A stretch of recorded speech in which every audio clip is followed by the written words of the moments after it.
आदिम निर्वाह कृषि की विशेषताएं ये भी है कि यहाँ लोग प्राचीन तरीके से प्राचीन औजारों से ही खेती करते हैं, जिनका मुख्य उद्देश्य केवल अपने परिवार का भरण पोषण करना होता है, ना कि अत्यधिक उत्पादन कर बाजार में बेचना। यह भारत में झूमिंग के नाम से, एशिया में मिल्पा के रूप में तथा मलेशिया और इंडोनेशिया में लादांग के नाम से जाना जाता है। इसको स्थानांतरित या स्लेश एंड बर्न एग्रीकल्चर, कर्तन दहन कृषि के नाम से जाना जाता है। आदिम निर्वाह कृषि के बाद हम आपको गहन निर्वाह कृषि के बारे में की विशेषता बताएंगे कि गहन का मतलब ही होता है अत्यधिक श्रम पूंजी के द्वारा जो पैदावार कृषि की जाती है वह गहन निर्वाह कृषि कहलाता है। यह विशेषकर पश्चिम दक्षिण पूर्वी एशियाई देशों में की जाती है, जहाँ जनसंख्या का घनत्व बहुत अधिक है और खेती की ज़मीन छोटे छोटे टुकड़ों में बटा हुआ है। यहाँ इस गहन निर्वहन कृषि दो प्रकार के होते हैं, चावल प्रधान कृषि और चावल रहित कृषि। चावल प्रधान कृषि को हम आर्द्र कृषि के रूप में जानते हैं, जहाँ वर्षा अधिक होती है, मानसूनी जलवायु प्रधान है। वहाँ चावल की खेती करना प्रारंभिक और आधुनिक दोनों तरह से होते हैं। प्रारंभिक जो विकासशील क्षेत्र नहीं है, जहाँ आज भी पुराने तरीके से खेती की जाती है, वहाँ लोग काफ़ी पारिवारिक सदस्यों और पड़ोस के कुछ सदस्यों को मजदूर के रूप में रखकर मेहनत से और दिन रात लगे रहकर अपना उत्पादन करते हैं, क्योंकि वहाँ पानी की पर्याप्त भंडार है और वहाँ वर्ष में दो बार चावल की खेती लेते हैं। जहाँ व्यापारिक तरीके से खेती की जाती है, वहाँ 3 बार इसकी खेती की जाती है एक वर्ष में। पश्चिम बंगाल में, आसाम में और बिहार के कुछ आर्द्रभूमि क्षेत्र में यह आधुनिक बीजों के माध्यम से 2 बार निश्चित रूप से, तीसरी बार भी। और इसी आर्द्र भूमि में वह मछली पालन के भी खेतों में मछली पालन के भी काम करते हैं। इस तरह से एक साथ उन्हें 2 फायदे होते हैं। वह दूसरा है इसका शुष्क कृषि, जिसको हम चावल रहित कहते हैं, जहाँ वर्षा मानसून प्रदेशों में भी वर्षा जहाँ कम होती है, वहाँ वैसे फसलों की बुआई होती है जिसमें कम से कम पानी की आवश्यकता पड़े, जैसे ज्वार, बाजरा, रागी, मक्का और गेहूं की भी पैदावार की जा सकती है।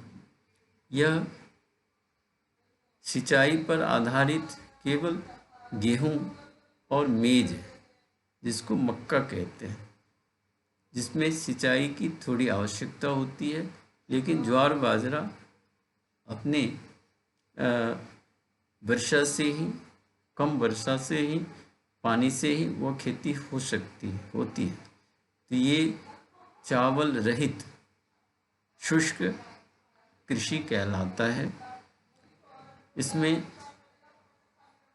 वैज्ञानिक पद्धति का उपयोग करके अधिक पैदावार करने के लिए तरह तरह की रासायनिक उर्वरकों का भी प्रयोग होता है, पेस्टिसाइड कीटनाशक का भी प्रयोग होता है, और यह एक तरह से वाणिज्यिक रूप धारण करता जा रहा है। इसको हम कहते हैं शुष्क कृषि।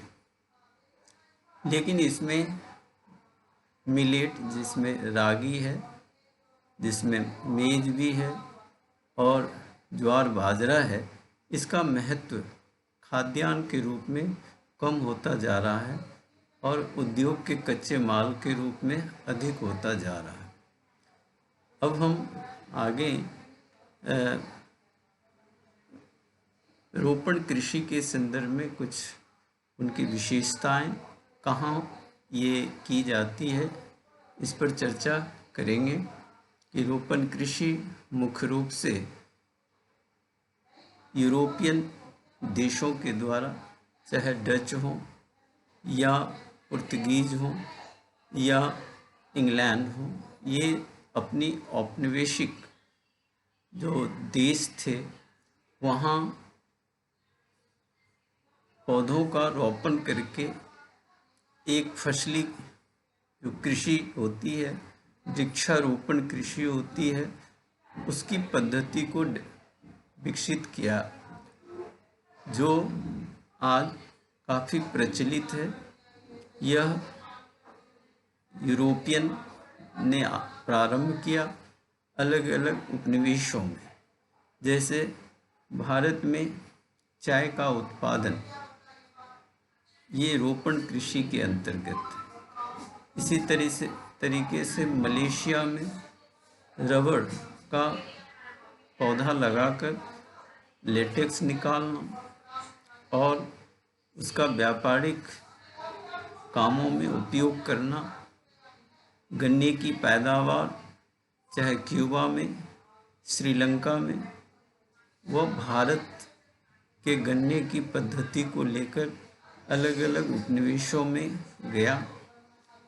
तो ये रोपण कृषि के अंतर्गत बड़े बागानों में एक फसल का, बड़े फार्म में केवल एक फसल, चाहे वो गन्ना हो, चाहे वो चाय हो, कॉफ़ी हो, रबर हो या केला का वृक्षारोपण हो, एक बार लगाते हैं, कई वर्षों तक उसका उपयोग करते हैं। यह इन उद्योग से इसका अंतर संबंध होता है। उद्योग के लिए ये कच्चे माल तैयार करता है और संशोधित होकर वह बाज़ारों तक जाता है। इसका आज काफ़ी महत्व है। यह पूरी दुनिया में, विशेषकर भारत, श्रीलंका, क्यूबा और जो दक्षिण पूर्वी एशियाई देश है, मलेशिया, इंडोनेशिया, थाईलैंड में काफ़ी प्रसिद्ध है। यह रोपण कृषि आज नकदी फसल, व्यापारिक फसल के रूप में दुनिया में भेजे जाते हैं और अत्यधिक धन प्राप्त करते हैं। इसमें पूंजी भी अधिक चाहिए, आधुनिक तकनीकी की भी आवश्यकता है, व्यापार के लिए परिवहन और संचार की सुविधाएं और उद्योग की भी आवश्यकता होती है। इसके बाद हम चर्चा करेंगे विस्तृत वाणिज्य कृषि।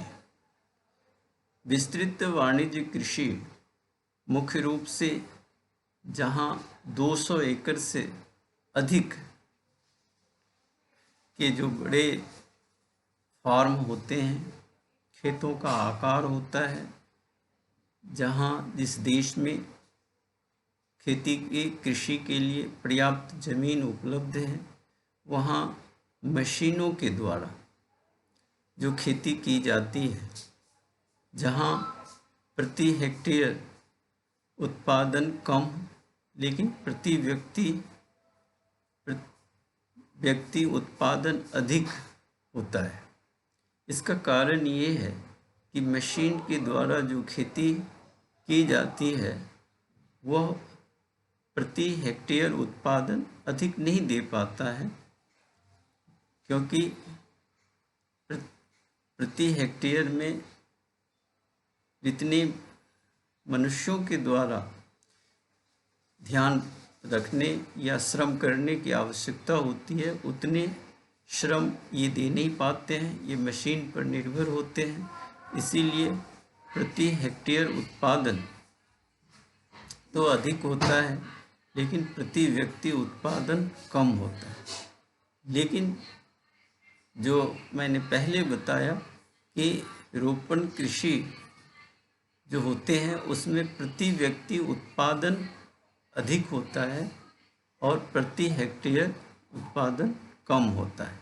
आदमी वहाँ ज़्यादा होते हैं, इसीलिए प्रति व्यक्ति उत्पादन अधिक होता है और प्रति हेक्टेयर उत्पादन कम होता है। प्रति हेक्टेयर उत्पादन अधिक होते हैं लेकिन प्रति व्यक्ति उत्पादन कम होता है। ये रिवर्स है। कभी कभी आपको ये अंतर पूछते हैं कि रोपण कृषि और विस्तृत वाणिज्य कृषि में क्या अंतर है, तो आप बड़ी ध्यान से पढ़ेंगे भी, मैंने नोट्स भी दिया है कि प्रति व्यक्ति उत्पादन कम और प्रति हेक्टेयर उत्पादन अधिक, ये रोपण कृषि की विशेषता है। जबकि प्रति व्यक्ति उत्पादन कम और प्रति व्यक्ति उत्पादन कम और प्रति हेक्टेयर उत्पादन अधिक, ये विस्तृत वाणिज्य कृषि की विशेषताएं हैं। यह मूलतः संयुक्त राज्य अमेरिका और कनाडा के जो सम्मिलित प्रेरीज के मैदान हैं, वहाँ यह प्रेरीज के मैदान ये दोनों ही स्टेट्स में हैं और यहाँ विस्तृत वाणिज्य कृषि, जमीन बहुत बड़े क्षेत्र में समतल भूमि है, सिंचाई की पर्याप्त सुविधा है, लेकिन प्रति किलोमीटर जनसंख्या कम है, यानी जनसंख्या का घनत्व कम है। इसीलिए ये मशीनी कृषि के रूप में जाना जाता है। इसके बाद ये अर्जेंटीना के पंपास जो बहुत बड़े कृषि प्रदेश हैं, वहाँ इसकी खेती होती है। वेल्ड, दक्षिण अफ्रीका का वेल्ड के जो मैदान है, घास के मैदान है, वहाँ बड़े पैमाने पर इसकी खेती की जाती है। डॉन्स के मैदान में, ऑस्ट्रेलिया में डॉन्स के मैदान में इसकी खेती की जाती है। ये विस्तृत खेती वैज्ञानिक और विस्तृत जमीन पर की जाती है और यह वैज्ञानिक पद्धति से अच्छी खेती मानी जाती है। इसके बाद मिश्रित कृषि। मिश्रित कृषि से, मिक्स्ड एग्रीकल्चर से सीधा संबंध ये है कि एक साथ फार्म के अंतर्गत पशुपालन, पशुओं के लिए चारा और भोजन के लिए भोज्य पदार्थ, अगर एक ही फॉर्म के अंदर ये तीनों क्रियाएं संपन्न, पशु के लिए अलग बाड़ हो, उनके चारागाह के अलग क्षेत्र हों और खाद्यान्न उत्पादन के लिए भी अलग फॉर्म हो, तो ये मिश्रित कृषि कहलाता है। मिश्रित कृषि मुख्य रूप से अफ्रीका, फ्रांस में प्रसिद्ध है और कई यूरोपियन देश भी इसका अनुसरण करते हैं। ये वैज्ञानिक कृषि है। एक ही फार्म हाउस पर दुग्ध उत्पादक पशुओं को पाला जाता है। चारागाह में अलग अलग समय के लिए अलग अलग बीजों का प्रयोग किया जाता है। एक जो चारागाह